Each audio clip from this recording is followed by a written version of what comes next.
My name is Cunningham, and I'm an artist here.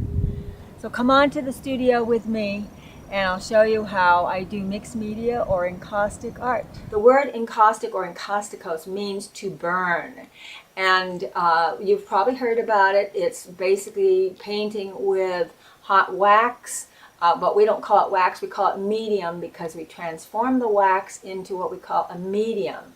And that's when we add other things to it. I'll show you what that process is. So what I do is I'm able to heat the wax up. You of course have to measure it, and I measure it on a scale. I find a scale here, and I measure it in a container like this, figure out what it is. Now this is a very large piece, but you can freeze it and then break it off and go into halves with it. I put it into a regular old pot and boil it until it is melted. Then we take the sap and we crush it up really, really well. I like to do it to the point where it's a powder, and then you put that in. So each time you're adding something to it, you're bringing the boiling point down. When it's done, I have a nice sturdy pot that I'm able to have gotten from a thrift store. Then I've just taken an old strainer. Can't get it out because it is already been heated. But I put a little cheesecloth in it, pour the hot wax right through it, and that strains it. So that gives me the medium that I'm going to use. That's what I'm actually going to paint with. Then I have a baker's secret pan. Because, why? Because anything goes in it will come out and pop out easily. I pour them into the cups. So now what I do is I'll take it, put it into an old frying pan. This is just nothing but a old frying pan, and you'll find lots of them at a Goodwill or your local thrift shops or anything like that. You put that in there and you melt it. So that's your medium that you're going to work with. So I will take something and I will put a little bit of wax while this is still warm into one of these. And where do I get my color? Well, simply enough, it's oil paints. And be sure if you're using oil, you want to make sure you get professional grade. You don't want the cheap grade because there's a lot of oil in them. The white that I want, or the color I want, any color I want, I can mix it right onto here, which is what I love. So it's basically a palette that's nice and hot. Or I can add it in here and get more of it if I want. I make them up ahead of time sometimes. Take a look down here. I make them up ahead of time and I mix my colors, and I keep my warms in one container and I keep my cools in another. And then whatever's left over, it's just like having your own palette. You've made your own custom palette that you can use. These go into a tin, sit for a few minutes, and then they become moist. I can keep adding color to them. It's a very, very, very versatile medium.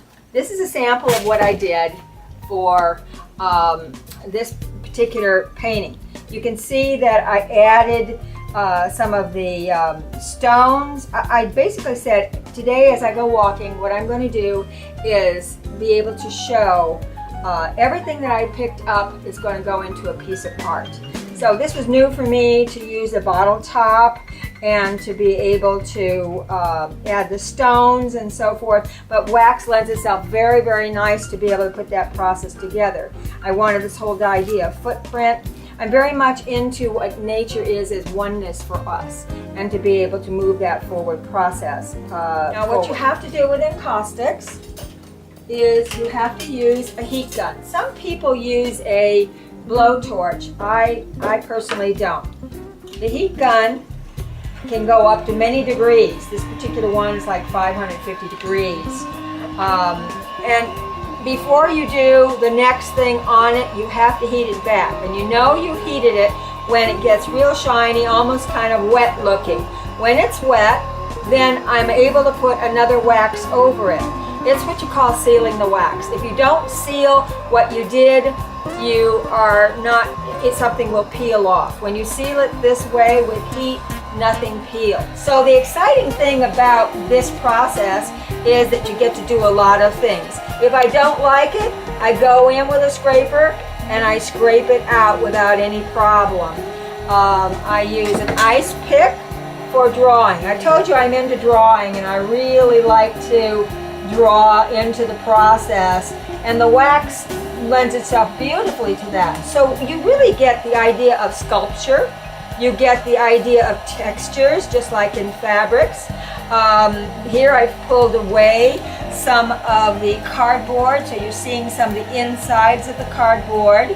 When I got through doing it, I thought, well, I like what I've got, but I really wanted to bump it up even more.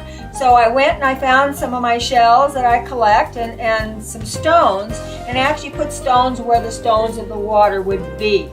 I then went back in because I wanted it to be more monochromatic, keep it in the warm colors, and it is very dimensional. Here I added sand into my white paint that I had mixed that I told you about earlier. It was pretty simple, but what's so exciting about this medium is it seems like there are so many surprises in it. I love that there are surprises. I like a medium where you don't always know what's going to happen to it. So, you know, we never know. We're going to learn from all these different methods. I put words into my art because I wanted people to think differently or to look at it and say, what is the artist trying to say? So the story is important to me just as much as the techniques and the materials. And you should try something like this. If not, any mixed media will do the same kind of thing, and wax is now being used for many different types of art. Thanks for joining me today in my studio.